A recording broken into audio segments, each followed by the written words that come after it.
अस्सलाम वालेकुम मेहमानों از دور و نزدیک آمده. امروز باباسی مادران پدران عزیز در صحنه سبحان علی عمر پاکلیچکی زلاتازوبی در شهر مسکو حضور دارد که برای غریبان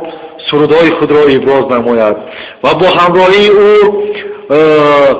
забиршоҳ найнавози ҷумҳурии тоҷикистон ва кабиршоҳ тавлатчии беҳтарин ва сасан дуторзани ҷумҳурии тоҷикистон ва тоқсанбек дуторзани ҷумҳурии тоҷикистон ва биёед дӯстони азиз сурудҳои беҳтарини субҳоналии умар бо клички залатазубиро гӯш менамоем.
İşte